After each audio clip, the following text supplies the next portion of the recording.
And I think everyone that's going now is thinking, oh, I'll give that a go. Massage, get off by a girl. That sounds like this winter, as much as I did all that learning, like letting some bad habits come back in, I got really bad. And it got to a point where I was just like, I'm just going to surrender to God. You had your out. Oh my God. Nah, because we spoke about it on the podcast and we wanted to know if it was real or not. I know what you're talking about, mate. Welcome back to another episode of the Fellas Podcast. We've got Chip here. Why do you look disgusted? Theo's sat right there. In the audience. Like Theo's in the audience on the other side of the basement room. We actually made a pact for 2025. We had a meeting earlier about the podcast and we said, we went over like guests that we want to try and get on and things. And we said, Theo will never appear on this fucking podcast. We said no about it. Oh my God, he's in.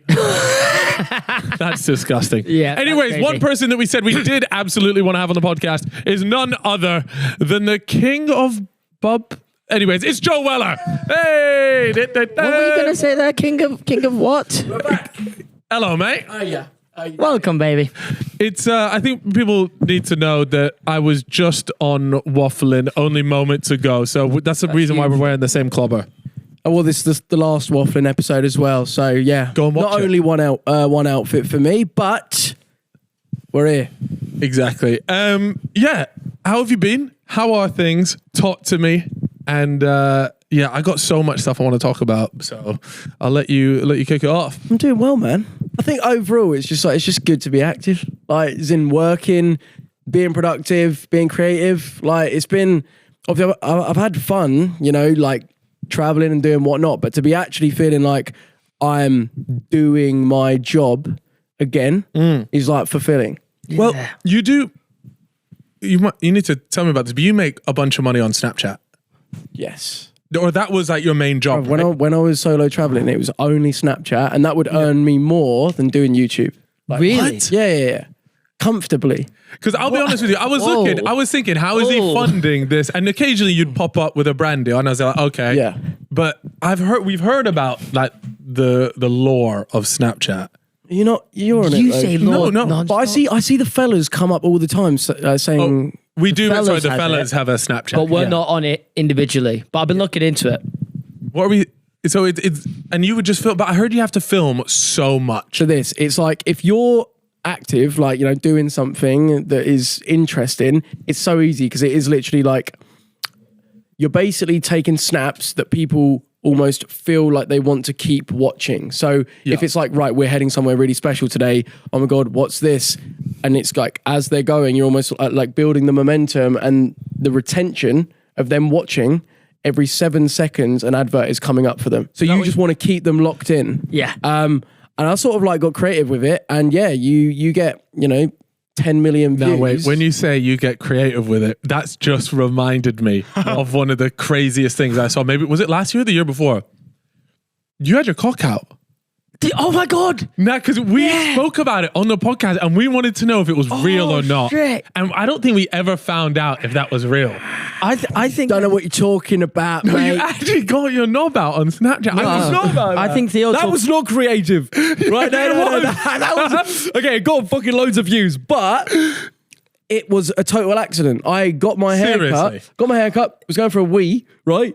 And then like in the barber shop. it's real. Yeah. It's a real. Bruv, and it was up for 24 hours. I thought, like, nice trim. And it was my boxing coach that just said, bruv, your cock's out on Snap. What's going on? And I was like, hang about. No, it's not. And then I click on it, like 75,000 screenshots. And yeah. Is that how many it had? No, I had about like 2,000. But it was up for 24 hours. And did about like 5 mil views on Twitter. So hand on heart, that was your knob. Yes, hand on heart. Mate, Why would I? Right, hang about. Nah. I want to see it. What, do you It's think I rage put bait, my innit? tiny knob out? You think that's how low my creativity has gone now, mate? You bloody proddy. Oh shit! Have you got the picture saved? Can I What see are we it? doing? What is this? No, I don't need to see it. But you know when it actually popped up, because I saw it on Twitter, someone was there like, Joe's got his knob Of course out. he's getting it up. Of course he is. Show well, we can't show it. We can't show it. What is this? He doesn't. Getting his copy. No, Do you know what's funny? Oh, here we go. It's a sick trim, though. It's a sick trim. wait. Look at the account name for this. Fit male bulges. Wait, just scroll down because I'm not seeing. Here we go. It's not that bad. That is so casual, no, man. I don't get it. I don't get it. Right, you've taken that pic. What? Surely you put your knob away before you take a picture. He got so excited. You've left it out and gone, fuck, my trim's so sick. Knob's out. You're not. I'm doing a piss at that moment. So what? You one hand piss? Yes. There's a lot going on. That's just so much. It's pretty standard. That's isn't it? great. That's great multitasking, though. Yeah. Well, when you're traveling and, you're on the move, you get used to operating with like one hand whilst you're focusing on what you're doing. And that is what I was doing. And it went very wrong. But here At we least are. you got paid for it, kind of. Yeah, exactly. And it's likewise when I got food poisoning in Thailand, I was like, right, as fucking savage remember as this this, is, I'm going to take this. And bruv, every month I put that whole Snapchat story on Snapchat and it bangs every time. Probably earn about 10 bags from that. What? You just wheel it up One again. story. What, you showing pictures of your shit? No. What? No, what the hell? You said What are you on about? Mute that mic and just sit in the corner for 1 minute. Bro, you're saying Mute the mic. No, I'm ill in hospital, mate. I will mute myself. I haven't got my knob out. Thinking about it. Like, everyone that's watching this right now is probably going to go and, oh.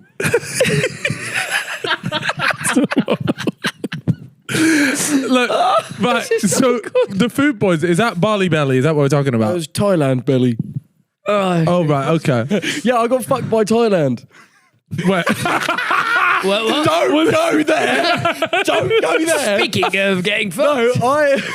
No, like food poisoning is rife out in Southeast Asia. Did you get it loads? Because Yeah. everybody talks about it. Yeah, multiple times. And what I really appreciated was like the fact that I know the UK does have very, limited health and hospital services, but I went into hospital there and they literally laughed at me, took the piss, like with jamming needles in and just so unprofessional. Whoa. It Really? was just like, hang on, if something's really wrong here, like I am fucked.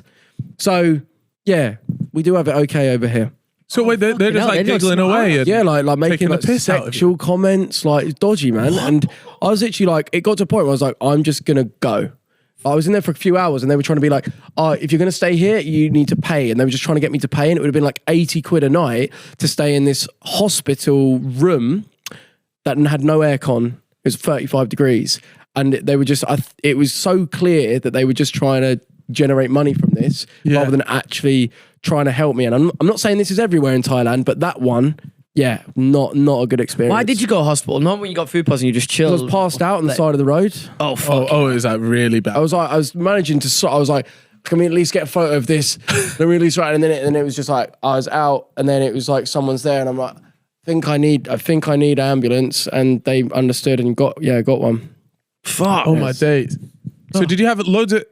Were there any other like really sketchy moments that you had? Because to people that I assume people will know if they've clicked on this, but you went traveling for a pretty extended period of time. You spent most of that in Southeast Asia. Were there? And I always hear when people do like South America, I hear these sketchy stories. Did you have a particular moment where it was like, I'm actually in a bit of trouble here?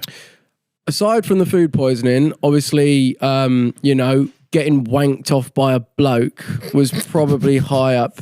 That's good though. They're not. What was the address for that? Did he not suck you off? Yep. He did as well. So I thought it was a female, right? Why are you laughing, proddy, mate? Wind your neck in, you know what I mean? But I fell into the slippery slope. I was warning Theo of it earlier because he's going to Thailand. And I think everyone that's going now is thinking, I'll give that a go. Massage, get wanked off by a girl. That sounds like that sounds like a good idea. Apart from the fact, it is. It's really good. How much was it? It's it's only about 20 quid. Fuck. And it's quality. And you have this amazing, they're so professional with it and they know what they're doing. And it's like, wow, this is a really good feeling.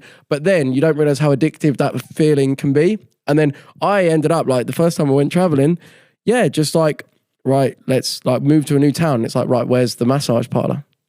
Where is that one? And that almost became the highlight rather than it being oh yeah, like what I didn't want to do drinking and I didn't want to do like all of that stuff. So it was like, where can I get like a lovely professional massage? And they just get absolutely like so professionally wanked off that it's like, so it's like, but it's like you're feeding the devil, man. I'm being serious, and I feel like I got my just deserves. Is really like, you know, there I am thinking, here we go again. I'm getting into a massage parlor, and it's a bloke, and I find out the hard way once I'd already, you know, been wanked off, sucked off, snogged him, and I'm admitting this.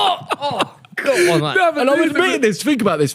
I'm admitting this live on YouTube. Oh, respect that. Yeah, and I just think like, should I be doing that? Should I? Because don't get me wrong. Like, part of me was like, I'm vlogging this, but should this never see the light of day? And it was like, I was convinced it was a female, and then the second the knob came out, it was like my heart absolutely dropped, and I just literally was like, I need to get out of here. I said, we're done here, and I left. And yeah, man, I joke about it, but it actually like fucked me for the rest of my travels that time. Really? Did it actually? You didn't find it funny? I just lost my sex drive completely. Oh, that's like, as in, I had no interest in it. I was like, what's wrong with me? I don't know if you like, in my volcano documentary, there's like a segment really unnecessarily at the beginning where I'm like, Elliot, mate, like, do you like feel your knob like still? Like, do you? I don't get rod-ons anymore. Like, I don't get erections. I don't get excited, and I'm like, what's wrong with me? And I think, yeah, man, it was in a weird way. It was quite traumatizing. As you know, this is our first podcast of 2025. Yeah, are you excited about this? Of course I'm excited, baby. Well, the good news is this is obviously sponsored by our good friends at Huel. Now, let me tell you about this year. I am getting so locked in. You will never have seen somebody this locked in. Health and fitness, baby. I am going to go this way, but the good type this way. I'm getting jacked. Yeah. You're going to be chiseled. You're going to be looking like a Greek god. Only, though, if you get all your meals in. You're right. I need to have my 3 meals a day. It's your biggest downfall, by the way. Yeah, because... I know you skip meals. All right. Oh, we're just baiting each other out on the pod then? No, I just, you know... That's humiliating, Chip. Yeah, sorry. And with that, I know you miss your meals because sometimes... I hate saying this. I'm doing this podcast. You are a busy man. And it can be inconvenient sometimes, blah, blah, blah. But with Huel... that all goes away because it's literally just one bottle. Everything you need in one bottle. A complete meal in one bottle. Now, I'm not going to lie to you. In terms of convenience, that comes in clutch. Yeah. But you got to be a bit skeptical. And I know people listening will be skeptical thinking, right, okay, well, that's great and all. You can have it, you know, in between podcasts or for other people whenever. But ultimately, does it actually taste good? And let me just tell you, this chocolate flavor is off the damn chain. It does taste good. It is, no, genuinely, no, all jokes aside, it genuinely tastes really good. And I was surprised. Yeah. How about that? It's not that far off. Just like if you tried, like I've got a vanilla one. If you've ever tried a vanilla shake, it's not far off that. But at the same time, it's an entire meal. Like it's a complete meal. Like you're good to go. Yeah, you're good to go. This is proper stuff. With no prep, no cooking, you can say goodbye to getting hangry and unsatisfying snacks as well. Just grab a Huel instead. That's all I'll say. Huel shakes genuinely taste like a milkshake. They come in obviously the chocolate, you've got the vanilla, and the best bit is low in sugar. Oh, I love that. You know, they're not messing around with no secretly packing in loads of sugar. It's low in sugar. And let's not forget, Chip, this thing has all the nutrients you need to thrive. In fact, it's got 27 vitamins and minerals in here. So you're good to go. And of course, if you don't want it in this form, then there's lots of different other ways you can have it. Powders, whatever it is. It's all sorted for you. Huel shakes actually taste like milkshakes and they come in delicious chocolate or vanilla. Bonus is they're low in sugar. Don't believe me? Take a leap and join the community of Hueligans with an exclusive offer of 10% plus a free gift for new customers if you use the code TheFellas at Huel.com. Unlock a healthier, easier way to eat with Huel. Nutritionally complete meals in minutes so you can focus on what really matters. Well, you're out the other side of it. And do you now feel your rod-ons? The rod-ons? Yeah. Like we're back to normal. And that's the thing, like following that, the second time that I went traveling, rather than it be engaging in any of that bollocks, it was more... I realized I need to stop having caffeine because that was driving me insane. I realized I started meditating, no drinking, and just sort of almost like, rather than just it be, let me go and find loads of pleasure, it ended up being like, I did a lot of actual like learning and growth, and actually found like more peace with just myself rather than chasing highs. Yeah. Which our job can really make you feel like it's always constant highs, then low highs and lows. Well, your whole job is to chase the high, the next big video. That's just ultimately what you're chasing, right? Yeah. So wait, when you say you started meditating, do you still meditate? So I do, but not as frequently as I did originally. Yeah. But mate, like having stillness and having like nothing stimulate you and just being with yourself, I believe there's some sort of connection that goes on where like you actually receive like information of like what your actual purpose and what you're actually meant to be doing for your greater good. Like, how do you get it? So I've tried it before and failed miserably purely because I've been told that the whole point is that you're not supposed to have any thoughts, or like you're supposed to not think about a specific thing and let things come to you. But I can't help but think about trying to meditate. Does that make sense? Yeah. Like you just get caught in your own head. But how do you do it? Did you just do it like one time? No, I tried it like 2 or 3 times, but I was only giving it like maybe 5 or 10 minutes. Yeah. See, do you need to do it? Yeah. So I did a meditation retreat where it was like 45 minutes, like 4 or 5 times a day for 4 days straight. So wait, sorry. So you 45 minutes. You're basically doing about 4 or 5 hours of meditating per day. Yeah. And I was like, this is going to be mental. And like, it's so weird what came from it. Because at first, like the first 10 minutes, you're like, this is jarring. People around me like ADHD mind going all over the gaff. But then eventually you're just allowing it. You're like, I'm here now. But it's like, and then it gets to a point where you're like, okay, yeah, you can just focus. Like what the monks would say is like, pick a neutral object, like either a flame or a leaf or like a bit of nature that's just neutral. It's not going to make you feel sad or good or bad or whatever. And yeah, like it's weird. Like after the first day, I started like me and my friend doing it. Like we're laughing. Like we just started getting these hysterical laughter. Not when we were doing the meditation, but like when we then like we're just chilling out. We're like, what's happening? This hysterical laughter. And then fast forward to after the meditation retreat, start doing mushrooms. We did a massive dose of mushrooms. The second we did them, that same laughter came out so strong.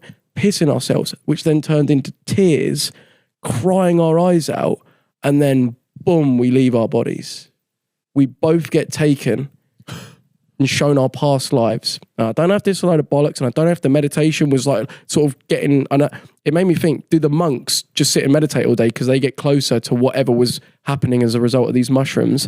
But we get shown our whole like past lives, what we're doing to feed, like I say, like the devil or like the bad thoughts in your brain, like the caffeine. That's where I found out, like the caffeine that I'm having, the sugar that I'm having, the giving into, I mean, the sexualized brain that I had at the time, giving into all that stuff and what it was doing and what it was feeding. And it was like, oh my God, we got shown all of that. Then we got shown enlightenment. Don't know where it was, like where we're both from. And we were both communicating the whole time, me and my friend, in this, as we were being shown this stuff. Not actually speaking to each other. No, but just like telepathically in the place. We get obviously shown our past lives, shown how we'd actually met in a past life. And that's how we like felt like we already knew each other.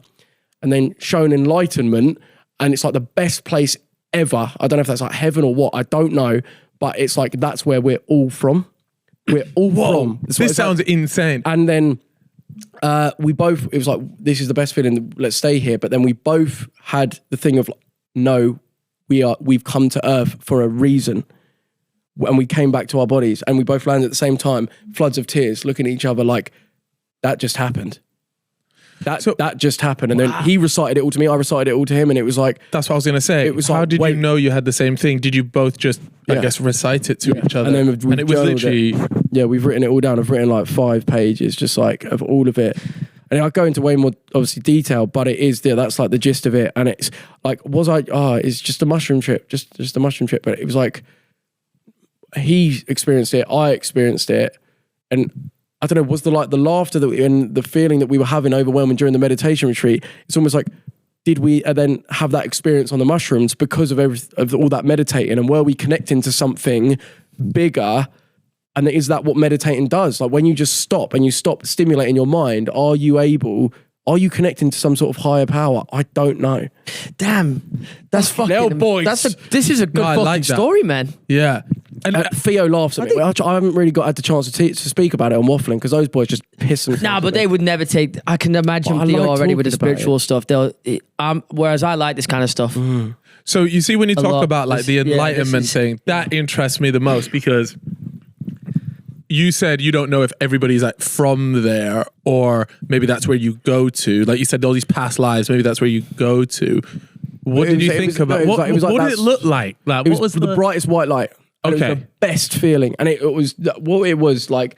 Nothing was spoken to us, but it was like we received it like telepathically. It was like this is the consciousness is that everyone is from. So the consciousness that you have and you Yeah. and I have, we're all from there, but we're just in these vessels, and we've chosen these vessels to come to experience and go through what we're meant to. I here. should have chosen a different love that. vessel. Nah, No, but you chose here for a reason. That's because what it is that like the obstacles that we have that everyone's like vaping away and drinking away and distracting themselves by doing, those obstacles is what you've come here to do and face.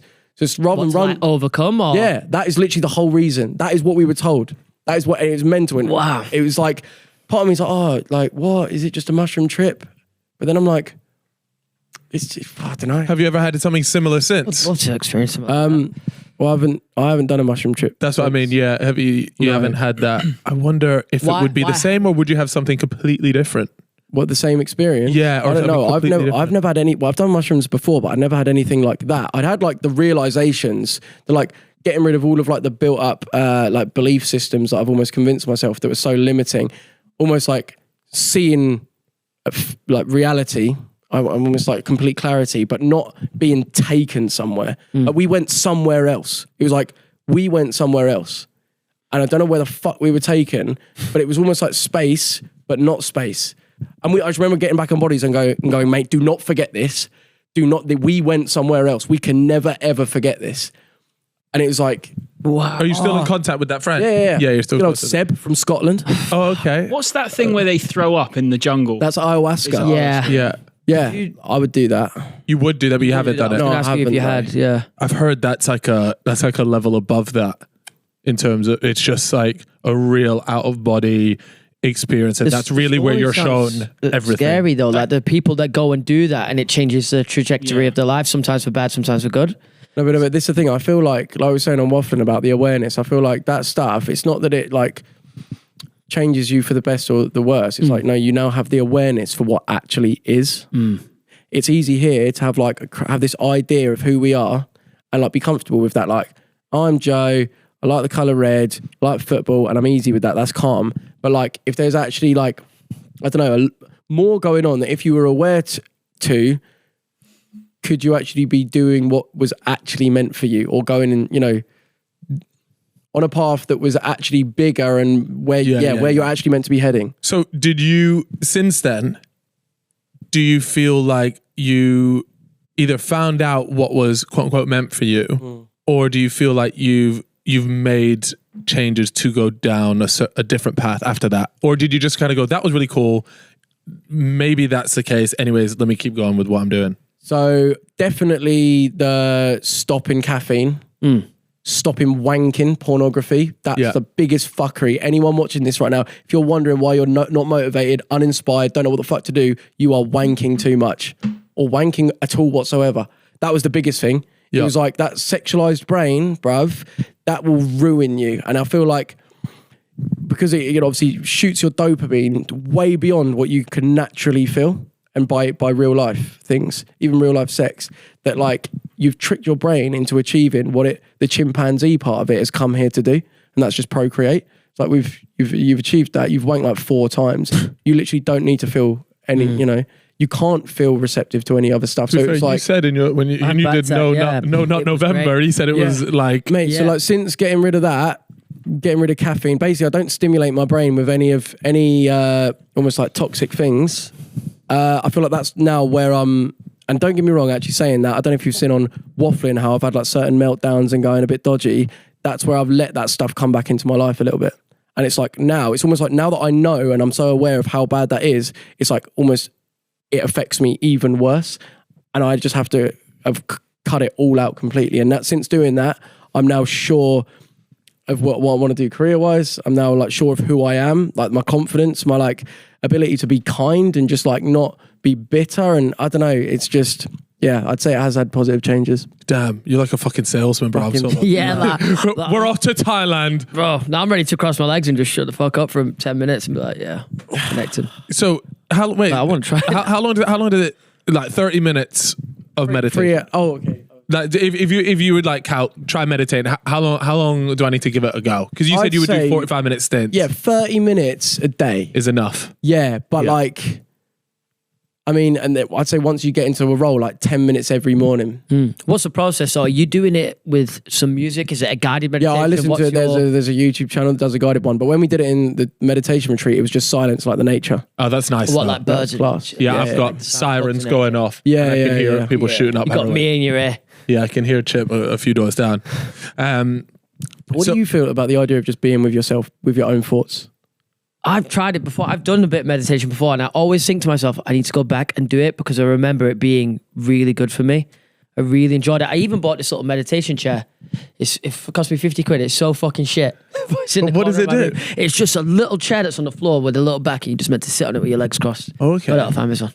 But that's when I was getting into it. But then I kind of faded away from it.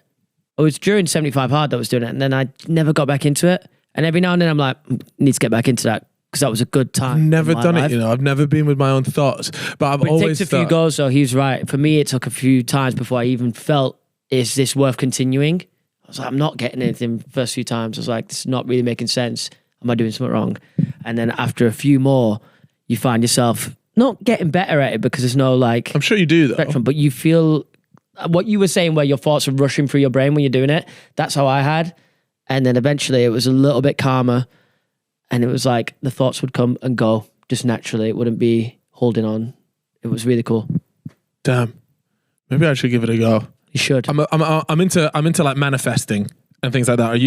Where do you sit with that? I don't know about this. You don't know? I don't know because I think like thinking that we know what's best for us is actually, I think, a bit of a misconception. I actually feel like, interesting. I'll be real. Like another thing that I've actually just, because I got really, really bad. Like this winter, as much as I did all that learning, like letting some bad habits come back in, I got really bad. And it got to a point where I was just like, I'm just going to surrender to God. And I'm going there. I'm going there. I'm just going to be like, let me just surrender. Let me just give that a go because nothing, I didn't clock that, it's because I'm having the caffeine again or I'm having the odd like wank here and there. Like, I didn't realize it was that. It was like, but I got so desperate that I was just like, all right, I don't know what's best for me. I don't have it figured out. Let me just surrender to whatever the bigger plan is for me. And you call it either God, your higher purpose, whatever it is, that higher power, let me just surrender to whatever you have planned for me because I don't know. And I think since doing that, like, and rather than being like, let me manifest exactly what I want, that's all about like I thinking I've got it all figured out. This is what I think's best for me. That never worked. But like since like almost surrendering that I don't have it all figured out and that maybe there is a higher power, then that's actually worked. So how do you find motivation to do things if that's the case? Because if it's like for me, if I have I'm essentially manifesting my goals, right? So I want to achieve this. I want to be able to do this. Whatever. It gives me the motivation or the discipline to understand. Right, this is the process that I need to follow in order to achieve that. Therefore, that's my motivation. When it's something like that, and it's almost like you said, sort of surrendering yourself to a bigger picture here and saying, what will happen. Let's see where this goes. How do you get after life? Do you know what I mean? No, I know what you're saying. I think like acting on like the feelings that you have to like pursue, like i.e. you saying, all right, these goals that I'm feeling like I want to pursue, like they're exciting me and that's what I'm feeling like almost basically like called to pursue. I feel like that's more just like organization and going like, because do you know what I mean? But I definitely do that. But I think it's when it's like, right, I'm going to completely dictate. I want to be an astronaut. I'm going to do that. I think if that's not actually meant for you, it won't happen. No. But if it is meant for you, then it will. Yeah. But then I don't know if you've ever tried something and it not work out and you have that feeling of like, this isn't actually for me. I guess you could manifest not specific stuff, but in the idea of like, you're like, I want in life, I want love, happiness around me, great friends, great family, and trust in the universe to bring that to you in its own form, not something specific. Like to you, your idea of happiness might be being the astronaut, but the universe has a different plan for your happiness, that kind of thing. You'll come to you and you will feel happy and you'll be like, this is it, this is what I wanted. But you just don't know what form it's going to come in. Mm-hmm. Right now, it might be that yacht in your mind. You're like, that yacht will bring me happiness. But what you were saying earlier, our idea of what we want might not be right. It might not be the true thing. Have you become a lot less materialistic? 1,000,000%. Yeah, because I was going to say, I feel like that's the first thing that goes out the window. Yeah. Just it has to be. I mean, I'd say that's something that I've never really like been too into in terms of like, but it's almost like gone so far like, where I'm like, I don't care about that stuff. Where to a point where I'm almost not taking care of myself in certain ways. Like I get to a point where I'm like, it's a bit mental. I'm like, I think it'd be so much more like beneficial to just live in the woods. He's not have any, not have any going items. for a dog walk and you've just hold on, is that Joel? But that is why I would never actually do that. I would not put it past you right now. That is what the monks do, like bloody meditate. They're basically living in the woods with no possessions. Because possessions, like basically, I'm thinking that you own stuff, and that's I don't know, like attachment is the source of like suffering. I think it's like the overstimulation as well. Like when you have a lot of stuff and you're overstimulated, you almost want for less because you're trying to kind of simplify your life a bit. Do you know what I mean? I think any attachment, if you actually look at it, any attachment is suffering. But it can go so like to a partner. You got to be detached when you're in love. I genuinely believe if you're attached, that's mine. That's where the insecurities come in. That's where if she does that or if she acts in that way, fuck, that hurts my ego. Yeah. Okay. It's like it's what's so difficult is to put it all into words. Of course. But like, I feel like meditating, you receive a lot of stuff that you're like, how the fuck has this just come into my head? You know what's funny? I think for me, anyways, more of this sort of stuff has come into my life as I've only got older. Yeah. And it like if we were to speak about this, you know, on a fucking one back in the day, we'd end up just like laughing about it and being like, oh, like what a load of nonsense. And I'm sure there's people listening as well going like, oh, mate, whatever. Yeah. But genuinely, I think as you get older and you start just like looking around going like, okay, so what am I actually doing on here as time sort of going past 30, whatever, and you're just there like, right, okay, you know, there's like another 40 years, 50 years on this planet. That mature. Like what actually happened? So it's so interesting to hear from somebody that's gone through that sort of experience, because it's always been one that I'm there like, yeah, I will do that at some point, but I'm not too sure if I want to do it now. Be interesting to hear your thoughts on this, you three. But you know the whole idea of like good things happen to good people, bad things happen to bad people, even if they don't in the immediate. It's like dogs will have their day sort of thing. Do you believe in that? I don't think anyone's bad or good. I feel like it's about perception. So like some people, as a result of their behavior, either like are projecting how they view actually themselves. So someone that's being a knobhead, they're probably not happy with themselves. So they're not a bad person. They're just probably doing actions that are making them not proud of themselves and not happy with who they are. Yeah. And so they're putting that out They're projecting to the world. it. Yeah, they're projecting it. Whereas like, what was the question again? No. Good things happen to good people, basically. I think you attract, like, as in me. Definitely. Yeah, like if I'm nourishing myself, I'm feeling more proud of myself. I'm more willing to like give and be a good person. Therefore, I'm going to attract. I feel like that. Whereas, like, if I literally am in the shittest mood as a result of probably feeling guilty, has anyone had a wank and felt proud after?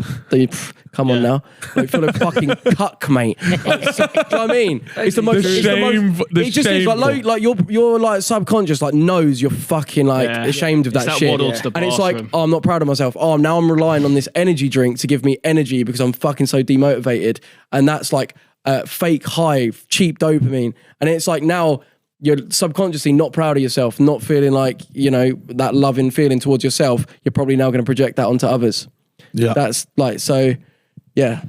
That's such it's an interesting thing. And I think a lot of people, at least the people that I've surrounded myself with now more often, are way more open to like thinking like that. Whereas I just don't think, do you get that? And especially with the way TikTok and how much of it is materialistic, like this guy's got a new Ferrari, this guy's got all this. And it's like, that's fine. Like, of course, be happy you can have those things. Like, let's say, I'm not saying don't be gassed about these things, but it's like, is that what you should aspire to have fuck it, man. Yeah, I guess you'll find out. But like I believe the attachment to like the material world will be anyone's downfall eventually. Like I actually do. Interesting. Yeah, if you're just chasing the fucking Like the material mega stuff, yachts. that's not like the amount of billionaires that have done it all and then realised this is not where the happiness is. Like, it's just not, bruv. Yeah. I think that's what I've had issues with. It's like doing my job to like earn money to get things that I don't even need or want. It's like I don't even want it. Like all money really seems to get is like convenience. And we actually, like the more convenience we have is actually not good for us.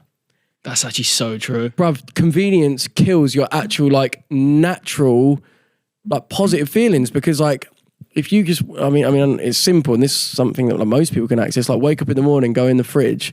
Like our brains, like deep down, actually like want to need to work for like food. Yeah. And like first thing in the morning, that's why like training first thing in the morning is kind of fulfilling that in the sense of like if I go out, first thing I do is train, do a run or do something like that, and then eat. You'll feel way more satisfied with when you do eat because that's like our chimpanzee brain wants to actually like that's how it operates. It's a primal best. feeling, isn't it? Yeah. Whereas convenience, everything being so convenient, you're not exercising your mind, your body in the way that it actually needs to feel good consistently. Interesting. Mad But thing. you know what's difficult to do though is once you have that, give that up. Because I'm thinking now like, oh, okay, so let me what could I potentially like? What would I give up convenience wise? And then I'm just there like, I don't want to give that up. Nah. Do you know what I mean? Yeah, definitely. Like, how do you go back? I think Are that's we why, in too deep? Are we done? Are we dusted? No, I think there's being aware of what it like. Just being aware. I think that's why I just lobbed myself on my own in the middle of like the Philippines by myself. Yeah, Like, so I you think did that's this why I did it. solo. Did you initially go out traveling by yourself? Yeah, so I went with the first time in 2022, I went with Elliot, Yeah. 2-man step. And it was class, but it was very much more like the partying and almost. That's where you got the sleeve.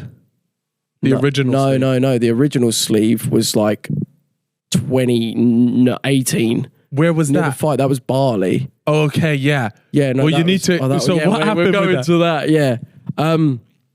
Fuck. Wait. What was I just saying? No, you were saying. So you went out. Originally, Elliot. you went with Elliot traveling, 2 people, and then you went on your one. Yeah, but with the tattoo sleeve originally, obviously after the fight, the KSI fight, me and my friend Harry went to Bali. Yep. And I ended up by like the last week getting a full sleeve tattoo. Yeah, that wasn't necessarily my most like enlightened, and I was definitely not like who I was and where I was at then. Yeah. It's not like I was. What was it? So was it No. like the design of it? Because no one. It's not like you were getting like rinsed online for your tattoo though. Yeah, so I designed. What was it that you didn't like about it? I just designed this sleeve that was so like fucking stereotypical with the roses, the clocks. It had all both, that did bollocks, it? and like a girl's face, like a big face. Who was it? Random? No, and I found out it's like this most generic. Like if you type in like face for tattoo girl, like on Pinterest, it's like the first one that comes up, and I'm just like, man. what? I'm like, how have like. Has this like the whole trauma of like the fight and all that really affected my head that much? Like as in not getting hit, but as in like that whole experience. Because I look back and I was like, how I was for a few years after that was like not myself. I did stuff that was so impulsive and so like, I don't know, it was weird. But yeah, like I got that sleeve and as it was getting done, I was like, I hate this. Oh, mids. As it was getting done. Because he was right. It was like the last 3 days of our trip. And I just had to, he had to cram it into 3 days and there wasn't enough time. So he was rushing. I don't think he was particularly skillful. And it was just like, yeah, spend the next 2 years getting it lasered off. And then get a new one. Yeah. No, but the laser and off bit is mental. Horrendous. Is it worse than getting it? Yeah, it's like when you're frying oil in a pan and it spits at you. It's like that, but over and over and over again. Vile, but like... And we're not talking like a little fucking butterfly here. It's just a full sleeve. and it would like make big boils, like as in lumpy, and mate, it was vile. You did it in bits, so it took you like well over a year to get rid of it, right? Like 2.5 years. Bloody hell. And what about this one though? Yeah, so this You one. like So this one? I love this one, but part of it, like the design process, it had to work around the scarring that was left and also the ink that was almost like too stubborn to leave because like I had like patchy. Oh, okay. Yeah, like patchy ink left over from the old sleeve. So I basically just had to get a whole entire design based around covering up what was left. What do they? Is it like a? There was like an MTV series of this. Like tattoo fixers. Yeah. Where they would take ones that had been done and just... Some of them were shocking. Yeah, they And stitch them then up. think about this, how mental. I then go traveling again, and then I get a whole load of tattoos again in the same way, like where I'm like, let me just get this. Like I did the same thing again, but I got luckily it paid off. But I'm like, what, as in you like these tattoos? yeah. Yes. Like, imagine like, as I'm there laying there in the middle of the Philippines, getting my neck tattoo with the Fred Perry logo. But you know, I didn't even think about that. But do you know what I mean? It's just like, yeah, I'm sort of doing it again, but like luckily, yeah, it paid off. It worked out. Weird. So what? How many are you fully like your whole? So basically, wait, I'll get it all out. Yeah, get the kit off, Get mate. clobber off. Right, have a look. So, yeah, basically, random shit. Random. Is that They an look, eagle? they do look good Is that an quality eagle? ones. I though. fucking love eagles, to be fair. But yeah, so there you go. Have you got any tattoos, boys? Yeah, I've got one. We've got one here that says fellas. No, but I've you got guys one got with one you. with him. Have you still? Yeah. There's no way you've still got it, do you? Oh, You didn't laser that to one be up? fair, it's No, I so got that one. small and like it's so. I got it actually done over because it came off, didn't it, in the swimming pool? You Me guys and got Chip, to look, let's explain what get this it is. out. Both Get got it out. ours. Right, can you Is zoom it in on left this? Is it left foot? LA, right? Do you see that? Fuck And you. And then go on to Chip's got Chip. his- Wait, Chip, hold Matching it for longer. tattoos? Chip, Hold hold it. it for That's so longer. random, actually, isn't it? Hold it for Like, me longer. and Joe just do have matching tattoos. Wait, Stan needs to... yeah, Bro, not getting we the can dogs see it, out we for can see free, it. that's for sure. that's true. So wait, what? Were you lot just battered one night? You're So like, oh, funny. let's just I think get we this. went to a party and they were doing free tattoos, but she couldn't do us right. Yes. So we went back there the next day. It was like Bella Thorne had a house party. Don't know if you know her, like actress, singer. And I remember there was like French Montana there. There was like, this is what is going on? It was meant. It was fucking, yeah, it was one of them ones. And then the next day, like obviously we couldn't get in on the tattoo artist that was there giving them out. So we actually just went to her apartment and we all, me, Elliot and Josh all got LA on our foot. And you got an alien as well, didn't you? Yeah, I got an alien. And a rose. Yeah, and it all came off because we jumped in the swimming pool. Yeah, straight into the swing. How mental is that? We're fucking idiot. That you can just like get a whole tattoo and then it just will come off Yeah. in the swimming pool. Like straight, if you just jump straight in. What is in the same day? You just went in. Yeah, like what were Well, we yes, doing? because like What- water will go into the wound. Yeah, It's like the chlorine. The isn't it? chlorine The literally is chlorine. designed to clean stuff out, right? It's an open wound. So you didn't know that before. No. It's only you got out and Nah, then you know what you've what? I realised. think she did tell us, and we were just like, "Fuck it." I swear like, what to the God. fuck? Yeah, I yeah. swear to God, we just was like, What was that trip about? Was it just you three? I swear there was other people. You'd gone separately to me. Yeah, me and I'd Elliot. gone separately, and then I'd linked up with the boys. I was like, "Oh, everyone's gone home." I was like, Yeah. "Fuck it, I'm gonna come stay with you boys." Yeah. and we stayed. You boys were staying in this mental shithole. But it was that so good. shithole? Yeah. But you were there for so long though, Yeah, so like you 2 needed to like months. get like a cheap gaff. What were you doing out in it? Oh, this was the music times, wasn't Yeah, it? so we filmed like Queen Yeah. and a double music video Classic. and just sort of like, I know, we just went like exploring in a way. I think that was like the start of our wanting to do stuff abroad. What did you think to LA? It was, yeah, I mean, cool in ways. We had like obviously good for partying and whatnot, but it did feel a little bit like obviously your followers is your currency and that was Yeah. what you were valued on. And if people would give you the time of day, it was kind of like, how clouted are you sort of Yeah. thing. But It's all right. like that. It's Yeah. a good time. Though. I don't know. I know when we did our LA trip, that was like loads of fun, but I felt like I wasn't actually in LA. Like we didn't really mingle with many other people. Do you remember somebody called Gypsy? yes, Do you she was remember the druggy Gypsy? girl. I don't think I. No, she was like she was like the party fixer. Yeah, but I swear she always seemed a bit weird. She was very odd. Yeah. But I spoke to somebody recently that said she's still out there doing the same thing, like fixing up house parties essentially. What the fuck? It was really weird because when we were there, we had like this small little group of like LA friends that would take us to all the parties. Really? And it would be like, "What you doing today?" And we were chilling with these people. I was like, a couple girls, maybe like a couple guys. And you And just I don't know where they came from. I think you must have known them. Yeah, already. It's weird. You go to a party, you make some friends, and then it's like now you're getting invited to this one and that one. And it's like a fun time, but it's not a sustainable way No to way. live. it's so weird. And but they all do it out there though, don't they? I see a lot of memes now of like what living in LA is like, and it's all about just what party you can get invited to. Yeah, it feels like that. It feels very superficial. No one actually gives a fuck about you. You know that. You can, Really? you can Yeah. feel it, really. And if you're not one of them people generally, which I don't think we are, then you could kind of, you felt a bit out of place sometimes. And you're like, oh, just get me back to UK to the pub. Yeah. No, actually, and I think like genuinely. that's the thing that I've always regardless of how like success or not success, like whatever I've done, I've always just tried to stay like in the real world. Like LA is not the real world. And that's not that is not. And I think that was an element of like when I did the traveling, like why I wanted to just do it like normal, not like the 5-star hotel bollocks. Like I just stayed in. Well, as I was traveling around, I'd message hotels like to see if like, would you want some social media promo in return for letting me like stay for a few weeks, like things like that. But other than that, mate, like, you know, the normal hostel. What was it like? So I was gonna say, so you actually went out there in hostels. Well, I'll be real. I did get a private room in the hostel. No, but you still sit like you could have been at a yeah. But what is it like being at a hostel? Because I asked you this when I saw you. I think it was at a shoot or something, and I said, like, obviously you're Joe Weller. There's going to be a lot of British people traveling out there. They're going to know who you are.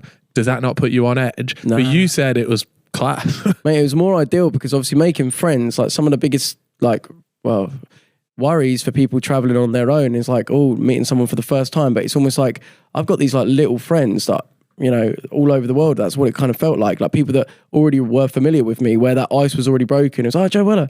Yeah, sound. And obviously sometimes it would just be like, obviously an interaction photo, but like there's the 3 boys that I ended up I went from the Philippines to Sri Lanka and Thailand with.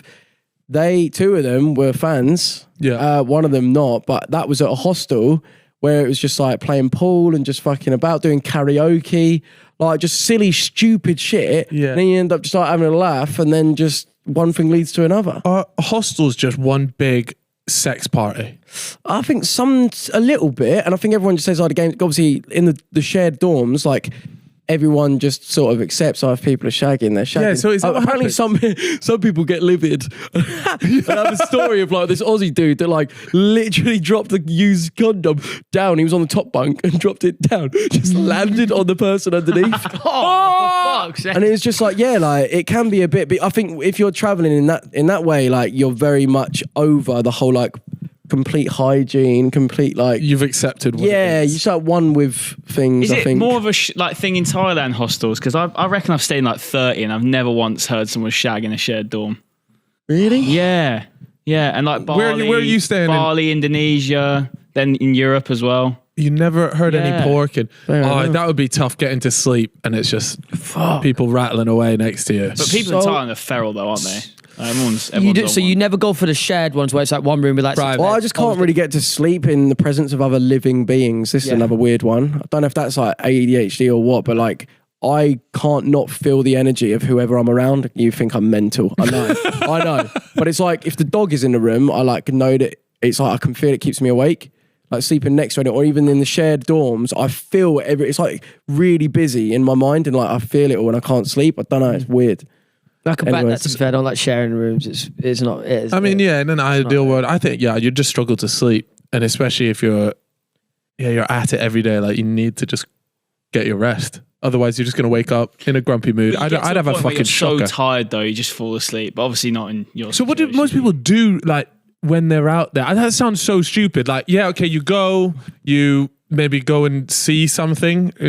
So the main things that I did with the boys would be like hop on the mopeds. Yep. Freaking skirt to like, I don't know, whether it be a cave system where you're like going like underground or it's just like natural beauty. Go surfing, which I'm horrendous at.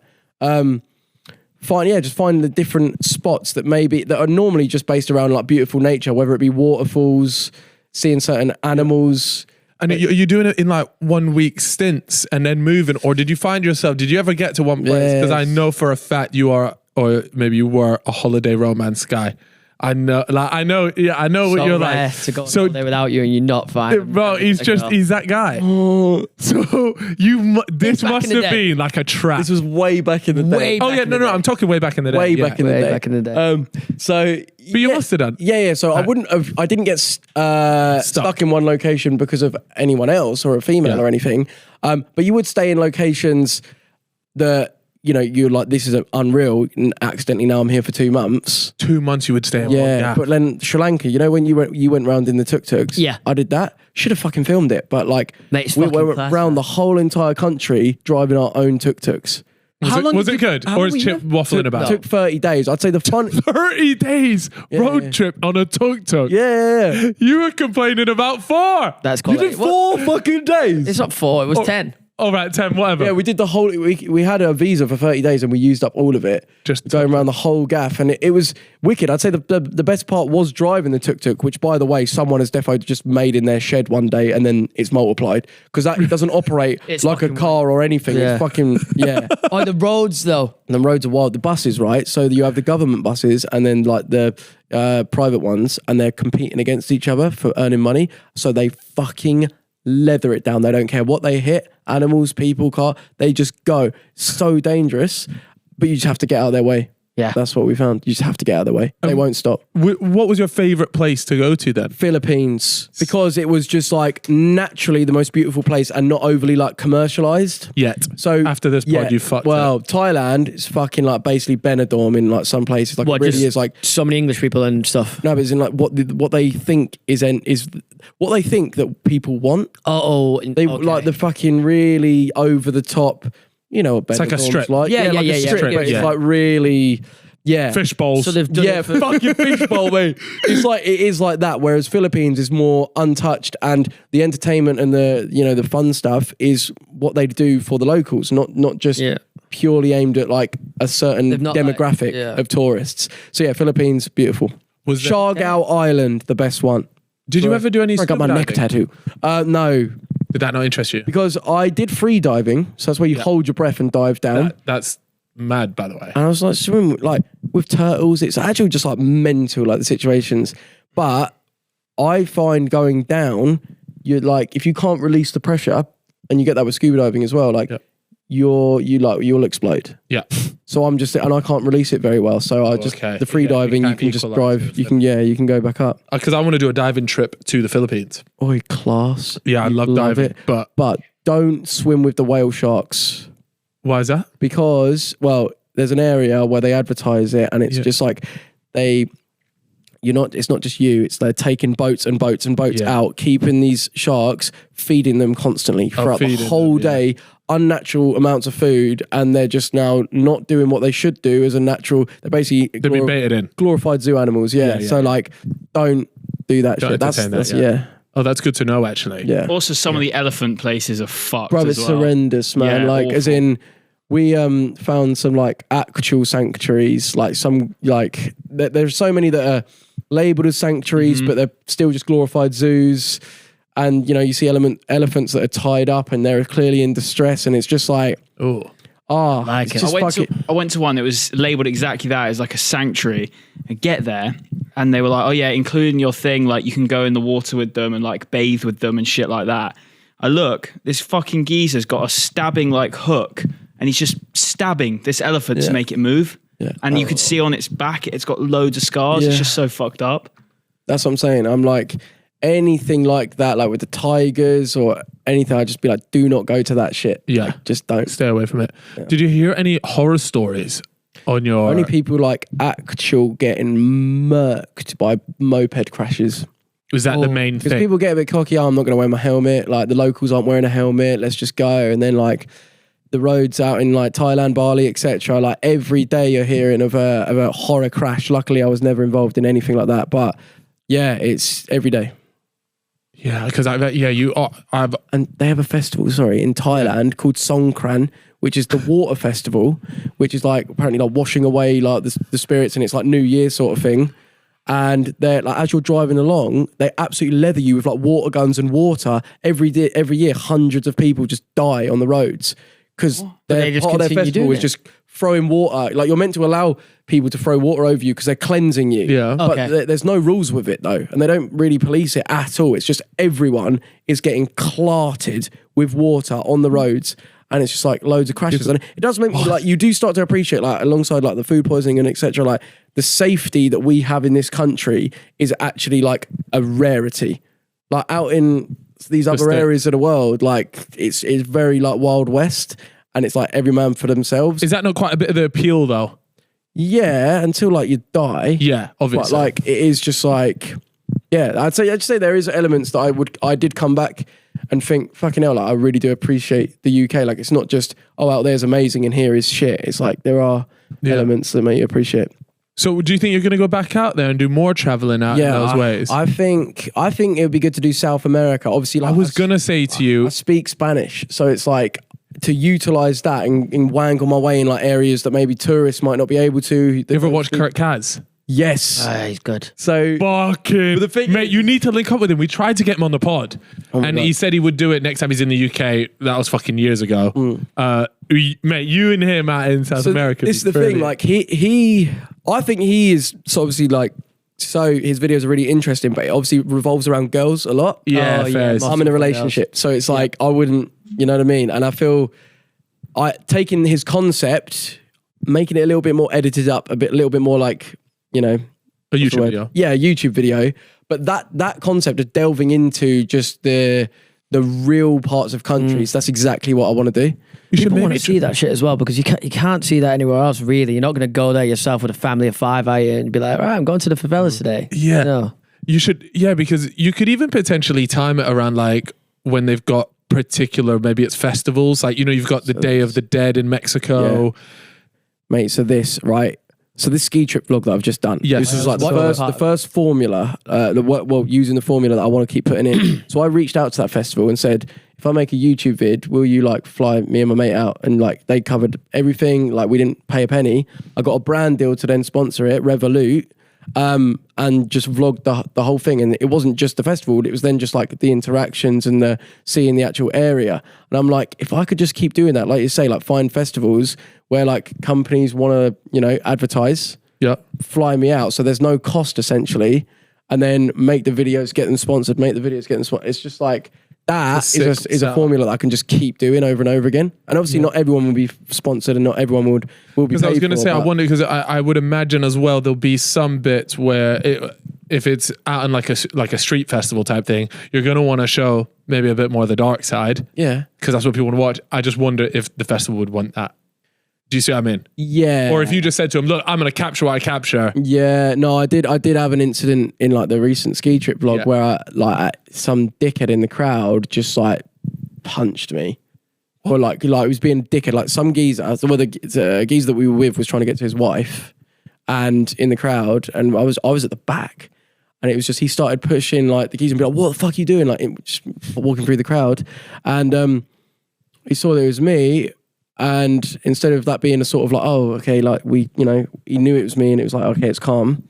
He just like pushed me in the head and I just did smack him back. And it was just like, well, then it was just like, oh, now it's gone really ugly. And yeah, like the festival were obviously like, don't like that. Don't really, ideally, so do what you want, but don't include that ideally. So you are right in that could be limiting if I'm always invited by the people running it. Yeah. So it won't always be like that, but I'm just saying like that formula could get over the whole, you know, paying for flights to these parts of the world back and forward. Like you'll end up making a loss. Yeah, it's so expensive. And I think like as much as I'm all about the creative, like you've got to make it sustainable, like commercially as well. Yeah. Are you changing the style of the video or the way that you shoot them as well? Because you've now got that little action camera. Have you got it on you? You'll see it, mate. Yeah, it's the AB one. Yeah. Get it out. Yeah, let's do it. Case on it. Ready? Right, so just be. Oh, mate, this looks class. And here we are reported live. Yay! Live. And this is it, mate. Like literally. And now you can just film. Boom. And it's like the built-in microphone, unreal. So and it's like stable and it's good quality waterproof as well. Unreal, like 4K quality. It's like that camera getting invented is like I largely think because like as into my return, because on say like a G7X or a bigger DSLR, like it's too heavy, too much. Yeah, it's just not practical. On the face of it though, it looks like a GoPro, but it's better. Way better. Like I should be getting commission on this. I'll be real right now. But like, well, you should speak to him. Oh, I should. DJI, reach out because it is like the biggest thing for me with like these action cameras is that the microphones are shit, or the second it's windy, it's it's horrible. Whereas that has like this built-in like wind, like you don't, and it automatically connects to the clip-on mic. So do you use the mic or do you use? If I'm doing something where I need to go away from the mic, or if I'm in a really loud place, I'll have the mic. But yeah, overall, just so practical. And rather than the drones and the 7 camera angles and overdoing it in that way and stressing me out, it's now just going to be is the way you're there, like look, like as if this is some sort of like alien tech. But what people don't realize is the fact that we've all been conditioned to use these big DSLR cameras with like 6,000 pound lenses, whatever it is. So the reason why we get excited over something small like that most people will be like, yeah, well, obviously, why wouldn't you use that before? Is just because as a YouTuber, you're conditioned more money / bigger camera equals better quality video equals, That was the case. you know, which I think people are now, yourself and me and Chip both included here. That doesn't matter as much as you think it does. Yeah. Mate, literally, like what matters more than anything is the content that you're capturing. And if you're stressed out, not in a good mood because you're worrying about all these different cameras, now you're not delivering and coming out with what you would otherwise. And the convenience of that is in my pocket at all times. Like I can whip it out, stability on point, focus on point. It's like you don't have to worry. AB's been using that and you're filming with him. Yeah. So ideally, I think in January, me and AB are going to do a sort of in the forest, not survival, but like camping, wholesome adventure. Well, he's well into that right now. He's got his new car. A lot of people say that AB is like the new, like this generation's you. Yeah, no, like, I see it. Yeah, he's like, he just people will love that link up actually. He's really weird. Yeah, like how you used to just be fucking saying. I see some of my mannerisms in how he like the faces that he pulls, like stuff. I wanted to talk about that just in general because for the longest time now, so many creators up and coming, you got to see your humor in what they're up to. And not even to sound big-headed or anything like that, because it's what so many other people see it as well, is the amount of people that have taken, and it's not usually a direct ripoff, but you can tell they grew up watching your videos. Yeah. Do you see it as well, or does someone have to point it out for you? No, I see it. I see it. I see it even like meeting people. It's weird because like I'll meet, say like viewers, and they'll do my voice to me when they're talking to me. And I'm just sort of like, it's just, that happens like quite a lot, or they just say my quotes, or, but definitely in creators that you see of that generation, it was, and they're allegedly, they say that period of time that like whole schools in the UK, they'd all just be saying my I don't think you realised, or I don't think any of us realised at the time how big it was, how much of a chokehold the internet melts and all the videos around that time had on schools. So everybody grew up on these jokes. And it wasn't like you had like TikTok and all these other loads of people. There was only like a few of us doing it. So it's in like, in terms of me doing that style, it's probably like me and Jack Mate. Remember he did like that type of video where you sit down and you're talking about a thing. So it's like, like people would turn into like YouTube, and if that was what all the schools were getting exposed to. But maybe, I'm don't want to do myself a disservice, but maybe because there wasn't all the other options to watch and consume that there is today. Yeah. So it was like loads of people were mimicking what I was doing. I don't know. Oh, mate. No, there's no doubt. Like even Stanley, is it true? Yeah. There you go. Like, how old are you, Stanley? There you go. Yeah. So that's what I'm saying. That era of just like kids growing up, they must, I mean, the amount, and also not only that, but the amount of quotable things that you had and that you ran with as well. Oh, yeah. Washing machine, kitty, like the list goes fucking on. And what's funny is like you see people write, like old Joe Weller and like what, all of that, but it's just like, that was active Joe Weller, not old Joe. Like I'm still like, as in I still say things that I like people around me cotton on to. And that was what it used to be at school. Like my school would like, my friends would say things that I say. And it's, I think now that I'm going to be active again, like, there's going to be more of that. And it wouldn't surprise me if as my audience grows, it's not just like they're watching my video, but like my actual like personality is what starts having its effect again. Which creators would you say are most inspired by your humour then? AB's got to be up there. Yeah, I'd say AB. I mean, to be fair, mate, I like it's like the odd phrase. Like I'd see even like Mashtag say something. I'm like, oh, it just is, or so I don't know. There'd be something that just I'm the like, way he says it. There's just the odd phrase. There's a slight wellness to George Clark, I think. Yeah. Oh like, George Clark defo has that as well. Yeah. But like, I don't want to sound like a dick. Is it sounding big-headed? I don't know. But I just think like there's certain phrases that like I just noticed that most like a lot of creators will say. That's so interesting. How did you find? I want to talk about Inside. Obviously, you went on that. That was actually maybe that's not the right time frame. I was thinking like when you went on Inside, I was there like, okay, I have a feeling you'd only do this if you really wanted to actively make quote unquote a return to like making content regularly. Would you say that's fair? I'd say foot in the door to, I wanted to reconnect with everyone, I'll be real, like as in, so I was doing my traveling, I get the call, middle of Sri Lanka, on a tuk-tuk. Hello, we've got this Sidemen show. Do not say anything to anyone about it. And they went into the detail and I was just like, I'll be real, like if they were like, oh yeah, there's no budget, I probably might have been like, because I was making my Snapchat revenue and exploring and doing everything I wanted to. So we're like, yeah, there is budget. And I was thinking like, fuck, I feel like this is the right time. I've learned a lot about myself. I'm not this like bitter Joe Weller that's just thinks the world's against me and wants to fight everyone. You know what I mean? I was more just like calm with actually who I am. And I thought like, yeah, like this is that like fair play. They've actually wanted to reach out and include me in something that sounds really exciting. Let's do it. And how did you find it? Because you actually went out surprisingly early. I thought you were going to go deep into this thing. Yeah, but that's because it's the people that were inside with me that were voting. And like, what do you think it was that got you voted then? Were you rattling people in there? I'd say there's an element. I rubbed certain individuals up the wrong way. Because in those sort of situations, it only takes one or two people. Yeah, I do feel like the ones that were wanting to perform for the cameras, I rubbed up the wrong way. And I don't know. Yeah, I think the girls, obviously with the Manrika incident, like they obviously voted, and then a couple of the lads that maybe felt a little bit, I'd be real, like intimidated. I don't know. Like, yeah, then next thing you know, I've got the majority and I'm out. But as well, we didn't know how people were going to win the money. So the fact that they voted Leah out next, who was definitely a favourite, like it made me think, are they maybe targeting the people that were winning challenges? So I was like doing the best in all the challenges. Is there an element of that? Leah being a fan favourite, did they just want to get rid of the people that people might actually like? I don't know. Yeah. I don't know. So what was your favorite part about doing it? Are you glad it sounds like you're glad you did it. Yeah, I'd say my favorite part was walking out. Getting the fuck out of there. And then just like all the boys just sit there and just chatting like the friends that look realistically deep down we are. Yeah. That was the first time that I'd seen the Sidemen boys in actual ages, like properly. And, you know, we stand backstage talking about it all. Like that's when I found out they'd been watching the whole time and been so heavily involved. And it was just like, this is like, what have we been waiting for sort of thing, you know? I'd say that was the best bit. But in the actual house, I didn't sleep at all.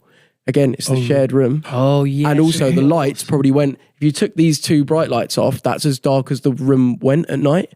It wasn't dark. There was still lights lighting up the room. Did you get eye masks? So, no. And your pillow as well. So I brought in like my pillow thinking, that might help, and my ear cancelling, what they call fucking earplugs. Yeah. And they took them away because they were like, anything that anyone's bringing in, they're going to use that as part of the game to buy. But I was like, guys, on a level, like in order to actually be like do me and what you're paying me here to do, I'm going to need that. I'm going to need to sleep, bruv. And I think that's why people were saying like, you were quite quiet. And it's because I was there literally like no sleep, trying to get through the day, bruv. Oh, I'd love to see like the camera of you, like, you know how you get like the cat's eyes and there's just these two eyes in the corner. It's just that'd be stressful, man. Because when I'm tired, I get mad, irritated, and you're with loads of random people you don't know. You're getting fed. Sometimes they do that intentionally, though. And I don't know if they did it, obviously. Probably because you're trying to provoke different emotions from people that they wouldn't, and get them to act ways they usually wouldn't. Yeah, and I guess that does happen on these shows.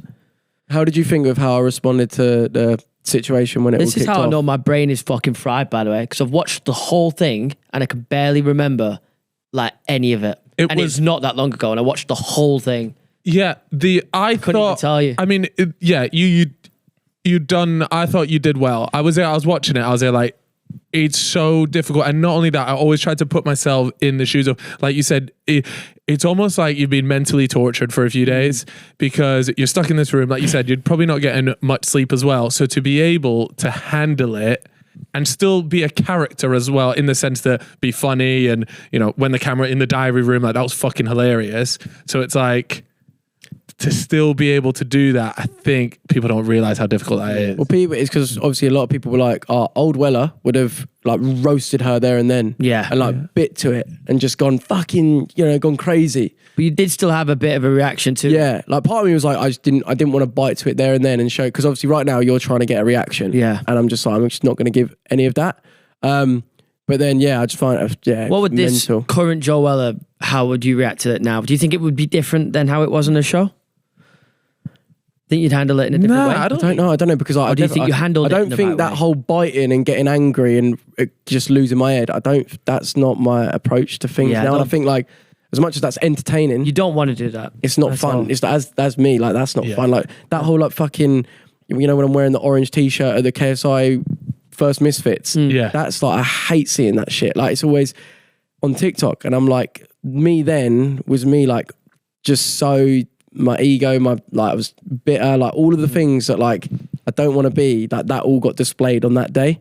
And even though like I know deep down I was in the right with like I was just trying to defend myself, like the way in which I went about it, and then carried on by then saying, oh, let me just like fight everyone, fuck all the sidemen, all of this. It's just, what are you doing? And it's, yeah, man, like I just don't want to. But at least you had that opportunity to go from there. Like so many people just get stuck in this like spot and they never get that opportunity. And you- or they do and it's like so far gone that then they look back and they're just filled with It's impressive as well. Right. Like you can look back on it and reflect on it and speak about yourself in a manner that most people would never be able to do because of their ego and the way they'll always go through life and be like, no, in that situation, I was right. You know, but you can look back and be like, oh, you know what? Maybe I should have handled myself differently. I should have been like this. And I don't want to be like that. How can I change the present so that my future is different? Yeah, I feel that. So you're like learning and growing. And then, Good shit. because obviously they've announced Inside Season 2. Yes.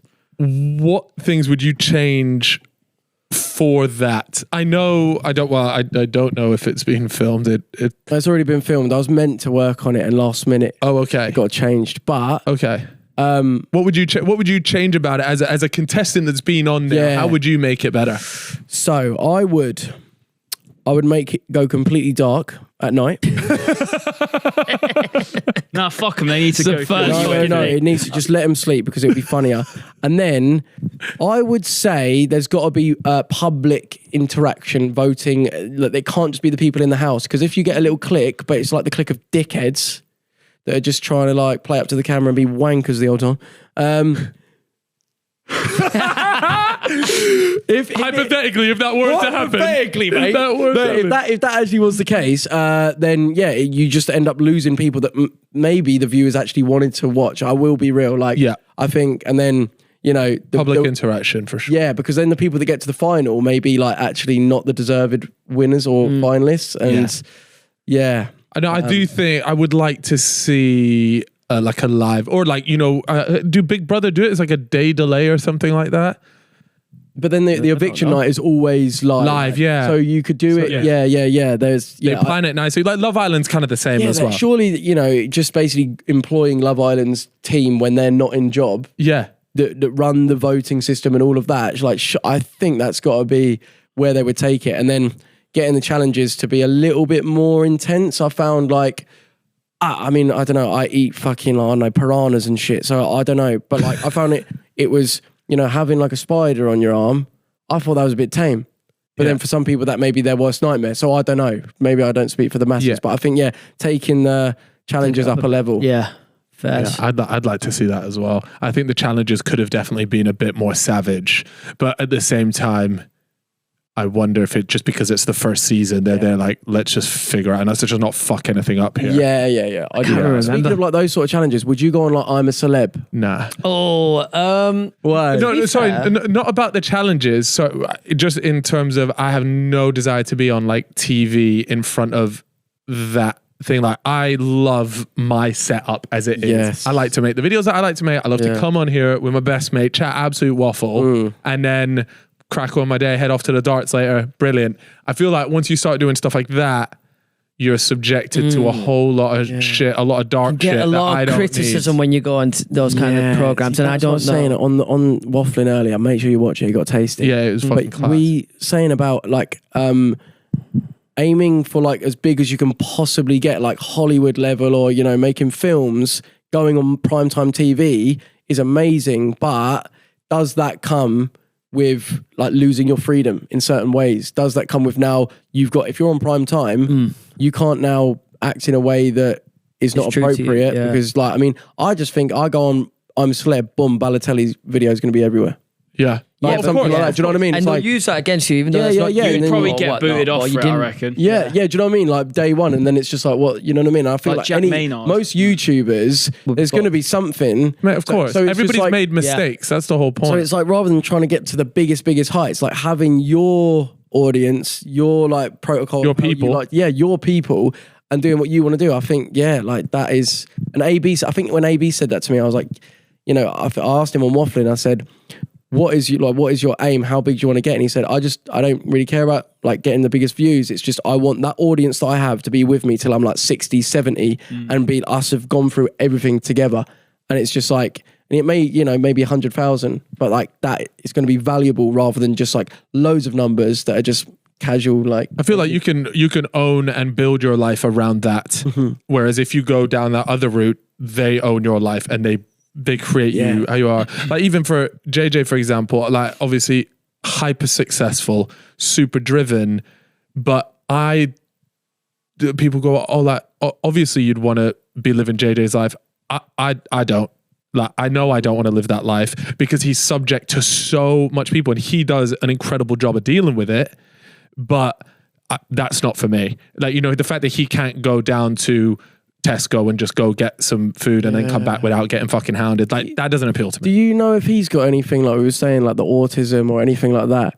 No, wait. Okay, we have to give a bit of context here. We were talking on Waffling about how. Is JJ autistic? No, we were talking about how on Waffling we said that usually the people at the top of the game, a lot of people will either have like ADHD, autism, or something there that Elon Musk. allows them to be in the 0.001%.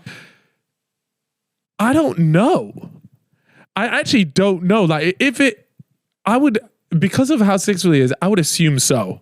But at the same time, I've never seen, I don't look at him and go, like, you've... ADHD would be the closest thing I would want to, but I also don't like people that knock around just self-diagnosing. I can't concentrate, I've got ADHD, so I don't want to do that to him. How do you diagnose? How do you get diagnosed? You get an assessment done. But like, how do they know? What are the certainties? What are the things that they can look at and go, you have this? Well, I guess it's got to be someone's opinion, not based on a checklist that they're going right. Yeah, like and then someone's judgment, who's I guess an expert in doing it. But yeah, like the lifestyle that he does, like I literally sit there and think either. Is it, and maybe this, you know, Simon as well, like what we were saying about having time with yourself and not having anything occupying, stimulating your mind. Is it staying so busy that you don't have time to think? Like staying so successful and so occupied by your job. That's all I think about, because if I actually be with myself and like be with my thoughts, is that more scary? Yeah.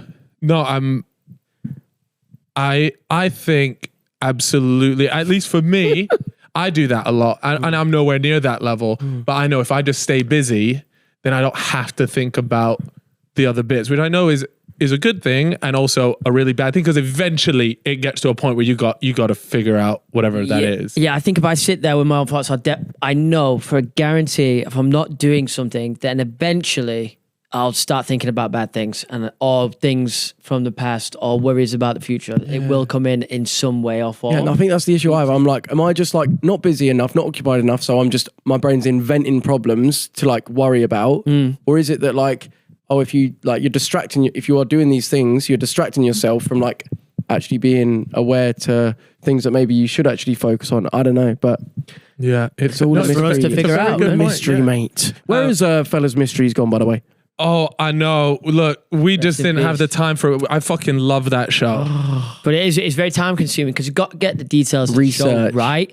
And there's a couple times where we didn't, and you just feel like you feel bad because Stacey's died, but she's not really dead, and you've just announced her death. Well, I don't think we ever got it that bad. No, I don't think that bad. But like just details where people are like, oh, you kind of really should get that right. Because the victim or whatnot. Yeah. The true crime world, they're on it. Yeah. They do not fuck around. Yeah. Don't get the details. It was very rare that happened. I'd say the main reason was just because it's very time consuming. Because we wanted to get it right. Yeah. So we were there like, right, okay, we have to we didn't properly want the research quality of the show to go down. And we were like, would you ever do another like show? Obviously you've got Waffling, but have you ever had an idea to do just like a solo show in something that's like a niche passion of yours? I think world, and like the spirits and like that sort of world has always like interested me in a way. But I think whenever I've like entertained the idea of it being filmed by other people or taking it to like a show level, I don't enjoy it as much. So it's like, I think doing it myself would be the way I'd do it. But I don't know what that exactly That leads on to my next question about the ghosts. Yeah. And like obviously your abandoned series, you kind of came back with that and it was fucking unreal. Like it did so well. I felt like that was a prime example of taking, just going around like this, but then the editing that I know that you do the majority of your... I do all of it. Yeah, exactly. What has been the sketchiest or like the bit that's made you believe the most in any of these haunted things? Okay, so doing Mitchell and Priory, which is a manor house, I took my family, specifically my family, because I trust them, right? Okay. I don't want anyone to be doing anything that I like, oh, maybe they don't realise that they're, I don't know, making a noise or whatever. We did a Ouija board. I've always been skeptical. Yeah, I'm a big skeptic. I've been massively. I'm like, what? Surely not. But when I... Sorry, is this the gaff? Yeah. Oh yeah, that looks really nice. That is it. Mitchell and Priory. That is the one. So is this like an old mental asylum? No. That is just an old manor house, like medieval, like so old. Yeah. And so people are living in there. There is a couple of people living in it, but it's mostly just like a glorified museum where you can come and look around, have afternoon tea in the cafe next to it. It's just like you can go there every day. No. I spoke to the owner. Okay. Because Most Haunted did an episode there, so I was like, oh, let me speak to them and see if I can do a video. And they were like, yeah. Anyways, with my family doing the Ouija board, and the fire alarm goes off. And by protocol, they had to get the fire brigade to come and check because it's like a public, like listed building or something. So they came and checked and were like, nothing has set this off. Nothing has set this off. We can't figure it out. Anyways, we start doing the Ouija board in like one of the most like haunted rooms allegedly, and it doesn't do anything for like half an hour. And I'm like, this. So who's around the Ouija board? Me, my mum, my stepdad, my sister. I think I remember seeing this clip actually. Yeah, and Elliot. But Elliot would never like. We both like. The one thing we'd rather make a video, nothing happen, than ever fake any of that bollocks. Like it really annoys me when anyone, because other people fake stuff, it's like, oh, everyone on YouTube must fake stuff. Like we have never faked anything. Anyways, we're sat around, 30 minutes passes and it's just like, this is, we've done the Ouija board a few times before, nothing has ever happened. It's just a classic, nothing happens. But it did just start to like, say get pressed down. It just felt like it was glued down, like it was like pressed down. And it just literally just started getting moved. And it was like, right, who's doing that sort of thing? You're all holding I was going to say, you all fingers on. And we've all got one finger on and it's very light. And it starts just like moving around and going onto letters. And by the way, you explain to the spirits, you say like, you spell it out of how the board works. I know a lot of you will be going, oh, this is a load of bollocks. But like legitimately, this thing then starts moving around and spells out fire. On a board, fire. Vroom, and it doesn't just go so, it goes zoom as we got. It's quick. And some of our fingers are getting literally taken off of it. I know this sounds like bollocks, but it was literally like, it was happening and it spelled fire, leave, and go. And then it turns out a fire burnt down that part of the building back in the day and killed loads of people. So I'm like, what the fuck is that then? The fire alarm went off. It spelled out fire, leave, and go. And in that part of the building, it got burnt down and people died. And was that after the fire alarm went off for no reason? So it was after, not before. Yeah. Fucking hell. And because if I remember, and I'm pretty sure I've seen the clip, but you're right when you say the thing moves quickly. Yeah. Because I feel like if you were going to fake it, it would be a bit more of like a... Yeah, because you'd be trying to, if somebody was doing that. Yeah. We tried to afterwards, like, to do it as though, so right, someone push it. And we also individually took our fingers off. So we did it without my stepdad. We did it without me. We did it out and it still move. And it was like... moving the same way as well. I mean, even when it was 3 of us or whether it was all 5 or 6 of us. So did it spell it out multiple times? It spelled out Amy, my sister's name as well. It spelled out some gibberish, like some, like olive. What? Talking to Ethan Payne. Yeah, I was going to say, I've got bad news. It was just like, it spelled out some random things, but like my sister's name, leave, go, and fire were the things that were the only words that made sense. And I don't know if it's like old English or whatever, but that was the night that I was like, fucking hell, something is real. And I don't know, like, yeah. But I knew, like, because it's a Ouija board that we're touching. And the thing is, you go to, like, obviously the people that know about this stuff, we could all put our finger on this and put our energy into that and be like, right, basically spell out, move to you for yes, move to me for no. Yeah. And ask questions and put our energy, and that is the same concept of what the Ouija board is. Like, yes, the Ouija board's got letters and stuff, but it is basically putting your energy into an object, and the spirit, I know it sounds ridiculous, but the spirit using that energy to move and communicate. So you have to put energy into it. You can't just let it just move on its own. And that's where it's like, oh, but you're touching it then. So yeah, that's the thing. Like, it's until it happens to you, you won't believe it. I know for a fact no one will. I know there is a part of me that slightly believes it because I wouldn't do one. Because I have had I wouldn't do this one. idea of if I do one and it is real, I could be inviting something into my life that I don't want literally happened. attached to me. So I use this bear, right, that is basically like a teddy bear that's fitted with sensors. So if you touch it, it makes a beep and it goes higher pitched based on how close you get, right?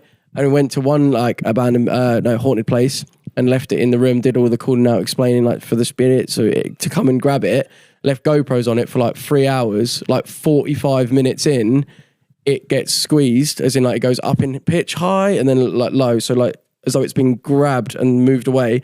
And then 20 minutes later, it happens again. And that was all that happened that night. But still, that was pretty fucked. And it lights up as well on the area that it's getting touched. So anyways, I bring the bear home and like a few days later, I start getting flashes of white light round my house. What, like an iPhone, like a camera flash. Yeah. Flashes, but it would sometimes be up there and then sometimes be on the floor. And in your room. My bedroom, the spare room. Not outside. No. Inside the room. Your room, yeah. My girlfriend at the time and I both saw it. One time we were being, yep. And it happened.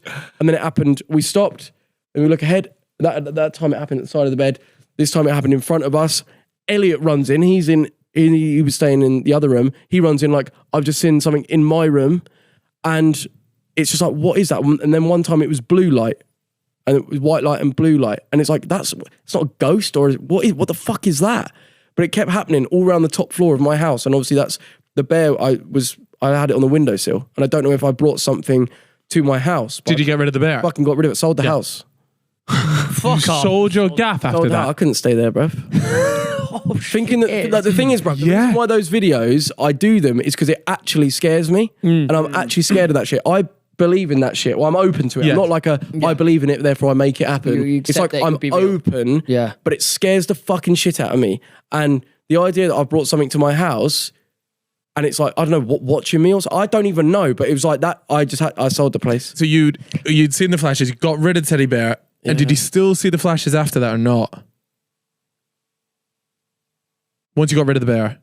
I must have, because I threw the bear out the first time it happened. Yeah. And it continued. Yeah. So you think once they were there... Then you're like, fuck it, I'm selling the entire house. Yeah, Mark, just that shit, is wild. Terrifies me. Still now, like if I hear like a noise in my room, like I think, oh fuck, is there something? You still run up the stairs in the dark? Hell yeah. I do. I'm always running up the stairs. I'm actually really scared of like stairs that lead into darkness, like basements and stuff. Yeah, I don't like that. I think that's everybody though. Everybody's a bit like, it's terrible. Yeah. Oh, it's fucked, isn't it? I can't figure it out. But anyways, do you believe in like... Yeah. Do you believe in them? I think... well, it's the same thing. We spoke about the telepathy thing. I think there's something there. We just don't know what it is. Yeah. But but there has to be. Yeah. There has to be. But it's way more fun to believe think in stuff like that because I believe that we have a soul. And I argue with my mate after all the time. He's like, that's just not true though, is it? And he's like, there's no scientific backing for the soul. And I'm like, no. Like what you were saying earlier, there's like a thing where it's like these bodies that we have are like meat antennas and we're connecting to consciousness as a whole. Yep. Meat antennas. Yeah, it's a really stupid way to describe it, but that's what I feel like, or at least I'd like to believe that is the case. Well, let's do some predictions for 2025. Okay, we'll wrap it up on this one. Do you, off the top of your head, have any niche predictions for 2025? What's going to happen? Maybe Sophie Ellis Bextor is going to headline a few festivals. Murder on the dance floor. Yeah. Well, she did. Then I can't move. New Year's That was my Eve. karaoke song in the Philippines.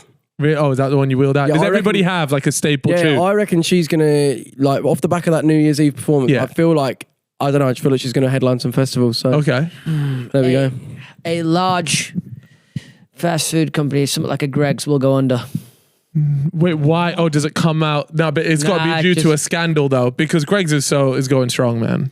I don't know. Like it just comes out that like sausage rolls are like fucking bad for you or something.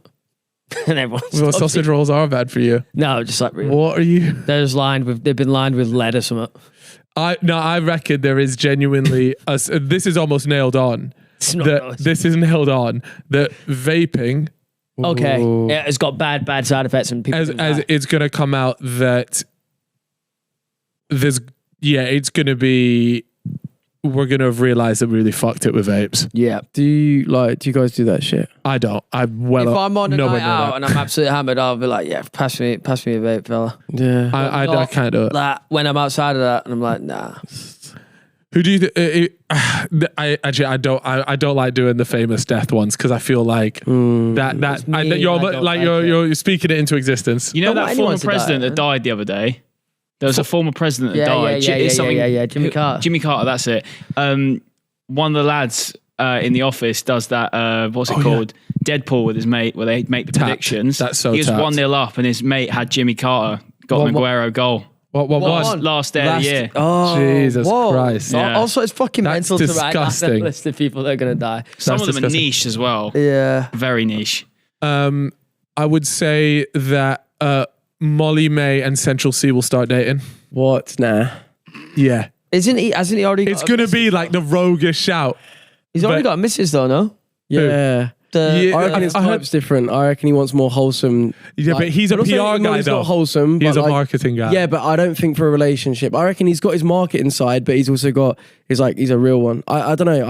I feel like he is. I feel Really? Central C is Okay. like You do so. Okay, right. Yeah, but Molly May's quite wholesome. yeah, no, wholesome. But he definitely has a I type. just don't see it. I don't know. Do you believe in like the psychic stuff? Like we obviously had a psychic on our podcast. I don't know about that either. Why do you believe in that? Well, I don't know, mate. Because like, if I look back on my life, like we said it on the waffling, like, I remember like being like, oh, year 5, like boxing is going to be really important in my life somehow. I don't hate boxing. I went and did it, didn't like it. I remember feeling that. And there's been like certain things that I felt like I think throughout my life that I'm like, that could have been a premonition to that Yep. that I had when I was younger. I don't even know. And I would, like, speaking of obviously autism and ADHD and things, I wonder if like alongside say ADHD being a heightened awareness, because that is what the psychic that we had on said. She's got like really bad, well not bad, but really like strong ADHD. I'm wondering if there's like a heightened awareness that comes with maybe ADHD that is tapped into certain like Yeah. things like that. I don't know. So I do think What it we exists, going but on in about? terms of Yeah. like psychics, I though, like it. the actual psychic bit, I like all this chat. I'm on board with it. I do think it exists. Like I'm convinced it exists. It's just sometimes the way they go about it doesn't help themselves. Oh, as in like the ones sidekick. that you might find on Blackpool Pier. Example. Yeah, Now, yeah. but the woman that you had on the pod that was a sidekick, She's done a lot of how was she? well, a lot of things just bog standard wrong, right? So like Yeah. million subs on waffling by Christmas, 100%. I don't know, like stuff about Theo's Australia trip, none of it happened. Like, and I think the second, it's difficult when someone starts monetizing something. And Yeah. it's, if you've got a gift, use it. Yeah, but I get it. Like, I mean, it's the same with my like haunted exploring videos. People think, oh, you're getting views and money for this. Of course, you're going to fake stuff to make it as much as entertaining as possible. And you know what I mean? Like the second someone starts earning money from it, it's difficult to. Yeah, the motivation's different. Yeah. So I don't know, but I'm open to anything.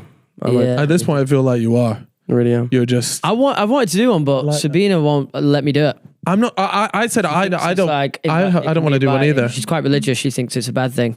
But I'd like to, the tarot cards and stuff like that. Just Is go. there What anything do they say? next that you want to do? Just curious. Is all. Just in terms, like, is there like obviously you mentioned the South America stuff, right? But in terms of, is it like the ghost hunting? Is there like a fucking Champions League final of these things? What I see right now, all I'm feeling is that like I need to just do, not think. Yeah. As in, Yeah. don't think the answers.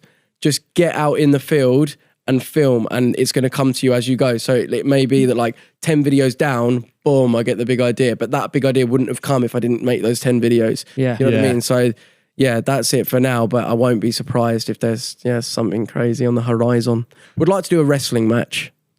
Oh yeah, you just uploaded a wrestling video, mate. So that's the thing. Like I did that.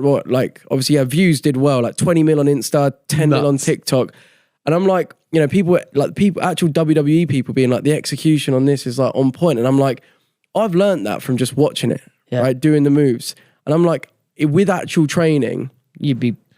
You watch Logan Paul and just see, like, for me, that is like your dream scenario there. Like, obviously, the WWE is the fucking tippity top, but like making videos, just like, I swear, like every other week he just goes and bangs up a little WWE it's number. just like I feel I don't know, like selling the moves, doing the moves, it just comes to me, and I'm like, I feel like even my character, I think I could easily be a really hateable character, because you even need to be a good one or a heel. I think I could be a great heel. Yeah, I think and so it's too. Just like WWE.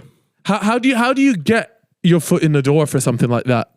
I think there's got to be an element of, like, part of me is like, if I kept absolutely banging, doing wrestling, executed moves and all that, could that be a way? I don't know if that's just seen as our back garden, like, trying it at home, or if you need to know a guy.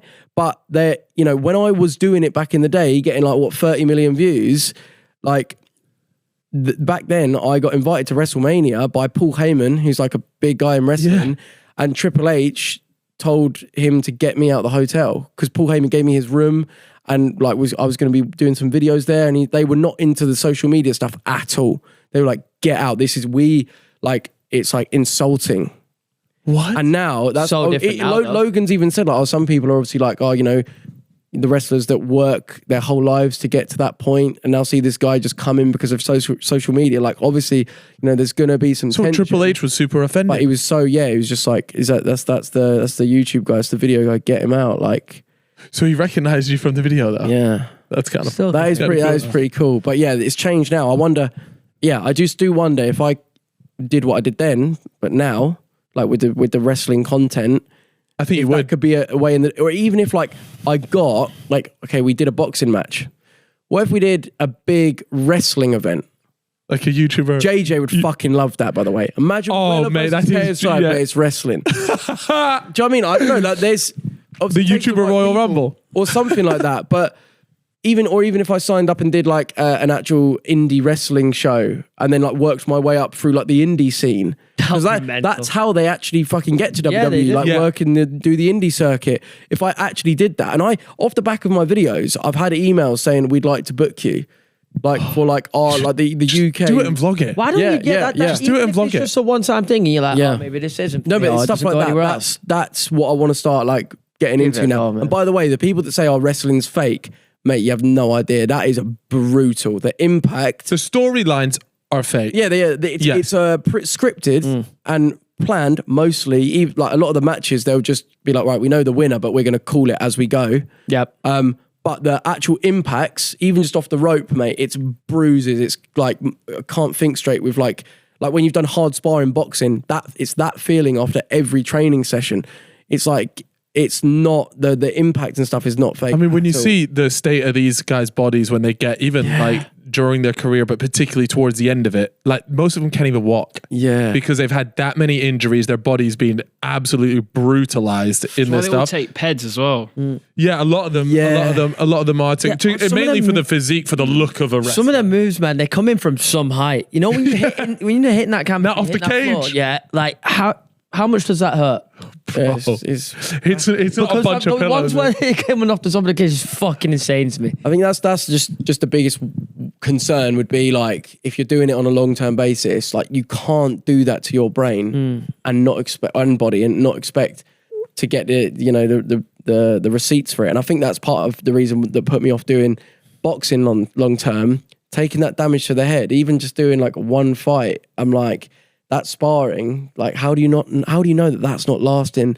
And with someone that already struggles with mental health, like the last thing you need is do you know what I mean? The last thing you need is then to have all of that. So I know Logan like is concerned about that, like the actual damage, and all of his moves are all about doing the most extravagant backflip onto the floor. He's an athletic guy, isn't he? Yeah, you almost need to, like, if you're going to, from the beginning, don't set the standard as like, right, I do flips and shit. Do it more like Stone Cold Steve Austin, where it's more just a personality and the moves are just less high impact. Okay. That's what I'd do to just make sure that, you know, you're not getting that brain damage. But at the same time, the big moves is what sells, right? Yeah, but no, because it's the personality. It's like with the influencer boxing. The reason why people wanted to see KSI versus Weller or KSI versus Logan is not because we're great boxers doing the greatest moves. It's people want to see these two personalities go at it and see what happens. It's the story. Yeah. The people care about story and investing into that. So I think, yeah, like I'd be able to do that. Like what do you with think, wrestling. On the topic of the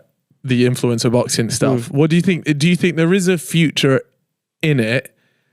And if you do, how does it need to play out? Because for me, there's been two main boxing events. It was obviously you and JJ and JJ Logan. I think both of them. Yeah. But ever since then, there's just been like chasing that high, and it's never.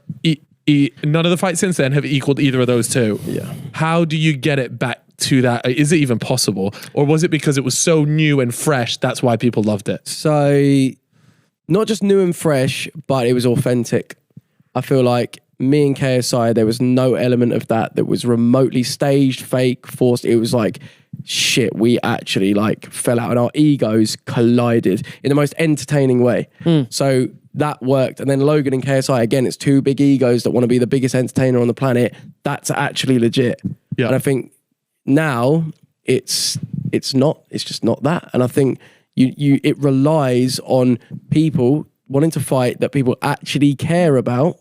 And want to see face this other person that another group of people really care about, or not. But unless you have that, Logan Paul, Jake Paul, KSI, the big people, it's not going to spark the interest as much. It's turned into who can get the most money now. Yeah. And like, I don't know if you've ever shared, but like the amount of money you earn in the KSI, I made a loss. Yeah, well, exactly. Like, there's no it wasn't a money thing. No. It was purely entertainment. It's purely / wanting to fight. He wants to beat me and I want to beat him. Yeah. And that was what that was about, and putting on this event. And like now it's like the figures that are getting thrown around, like I've been offered, and it's like, you were there like I guess was part of the original, and then everybody's getting M's. And it's like, I mean, you've been offered, no doubt, like big wads of cash, but it's just funny to see the progression. You must have, when you first got like a big offer through, you must have been going like, what the fuck has happened? Yeah. No, it is mental. Like I got offered the Qatar card. It was meant to be Danny Aaron's.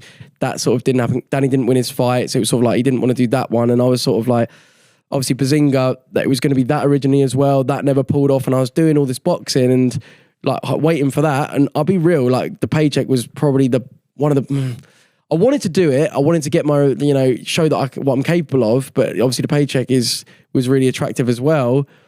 And if you're just doing it for the money, if you're not really wanting to go in there and hurt people, I just don't know if that for me, the money wasn't enough to go in there and potentially cause myself more damage and just ultimately get my hand raised at the sake of basically giving someone else the trauma that maybe I experienced before. It's like just hurting someone to get essentially adulation. I can get that in other ways that don't involve that. And I as much as I wanted to, it's like, it's just, so that's off the cards. Won't be probably not going to fight. Unless it becomes worth it. The thing is, bruv, if it was like, right, the ring's there right now, go. I'd be like, fuck it, all right, let's go. Yeah. But it's like dedicating the weeks and weeks and weeks and weeks, not doing anything else. Just camp. It's like, it just sends my mind west. I think it's where it's like in deep inside me, I don't want to hurt people. Don't want to get hurt. I think But if it was like right now, I'd just do it. So I don't know. It's weird.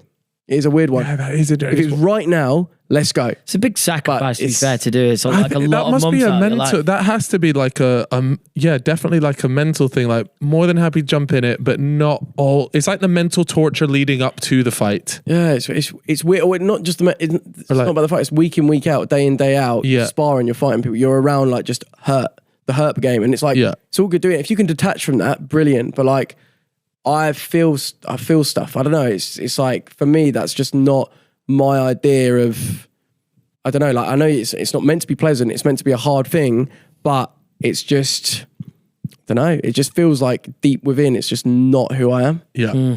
I mean, and yeah, like you said, and knowing that deep down and knowing that it would just be, for the most part, like a money motivated thing, tough to really buy into that. Like you said, that first fight that you had, it wasn't a money motivated thing. And it was, you wanted to commit yourself also to learning a new craft as well. I think that's a really appealing part of it for a lot of people too. Like you versus Danny, like, it's not interesting. Come on, you don't. There's nothing there. I don't know.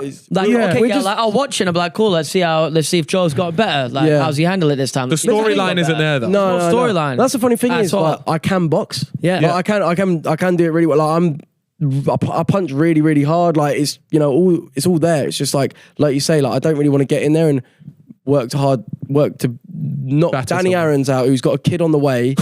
Who I'm like, he said, you know, we get along. I'm like, money aside, I wouldn't want to do that. So because money's in the way, I don't want money to be my main motivation. That's greed. I'll be real, and I just feel like that's a source of evil, if I'm totally honest. But I do think you should continue to at least be around it, because like in terms of like presenting / doing the interviews and stuff like that, like you have clearly a really great skill at that, and you're also obviously passionate about it too. Like, I love boxing. The way I can tell actually is because I'm minding my own business watching the Usyk fight, and I can just see you at the top in one of the rows losing your mind. You must have seen that you were on TV then, because I swear you were doing all sorts back there. So I was vlogging.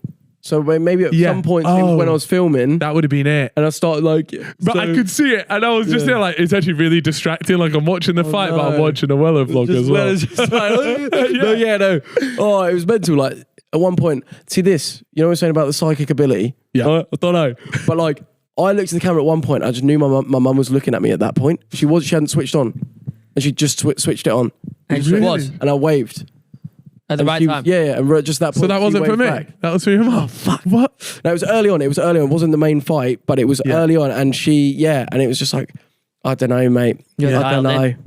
So did you enjoy the whole thing? They sorted you out, put you out there. Saudi's a mad one, because like I haven't researched the history, I'll be real. So I don't know. But I often wonder, do like the West is there any motivation to play down other areas of the world? Like if somewhere could be really successful and actually is like, you know, a good place, would it be in the West and, you know, America or England's nature to make us all want to go there and think that there's better and maybe we'll move there? I don't know, because you go there and admittedly I've only obviously seen the parts that I've seen, but generally people seem very proud of, you know, the heritage, very kind, respectful, happy to be there, like loving, like it's men and women working in doing all sorts of jobs. It's not just this, it didn't seem like everyone's like frightened and getting like blown up. I don't know, like whatever people have been writing online. So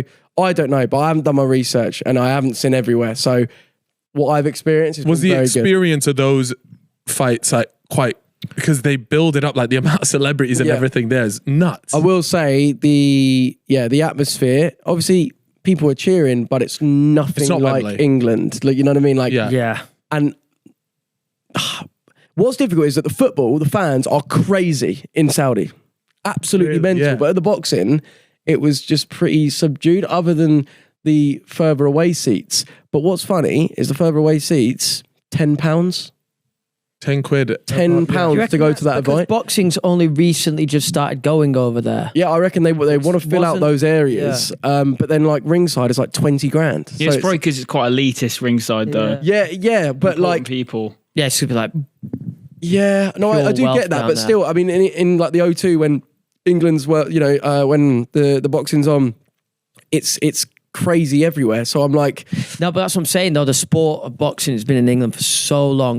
Some of the biggest fights ever have been happening here over years and years and years. Whereas now it's just gone to Saudi. Yeah, and now they're going to it like, oh, we've never seen Tyson Fury fight. This is it. Let's go watch Yeah, him. They yeah, might not yeah. necessarily It's be a a big time. fan. It's a time thing, I think. Yeah. And like, Also, Turkey there's and everything, they're no putting their money in drinking. there. So But the football, mate, like That's a big thing, right? The stadiums are the most, like the fans are the most passionate, loud I've ever seen. Really? There's no Wow. drink there I need whatsoever. to go to a game. Like, mate, I could not believe it. Singing the whole time. Whole stadium knows all the words. Men and women Yeah, wow. all know all the words, singing along. Like, it was just, I don't know. I was just like, people don't realize this. yeah, Yeah. maybe it is a time thing, and this. I think it's a time. They'll start thing, getting yeah. feral at the boxing eventually. Maybe. Who knows? Hopefully so. Anyways, Joe, look, mate, I don't want to take up too much of your time. We've cooked an absolute heater here. So He's off to the darts as well. I am off. Do you watch the darts? I do. I haven't watched it this year, but I do. Oh, mate, it's fucking class. So, yeah, I'm off to go have a few pints. And that's all I've got to say, mate. Thank you very much for coming on. If Yeah, you guys good haven't, pod, if actually. you I haven't really watched it fucking already, enjoyed on Hopefully you enjoyed Waffling, we talked about some really cool stuff. Theo made a tit of himself as always, so you Yeah, definitely got to. Oh, man, Fuck, when does he you've know? got to lock into that. But yeah, we'll leave everybody's links in the description and the show notes. We'll see you guys all later. Bye bye. Peace.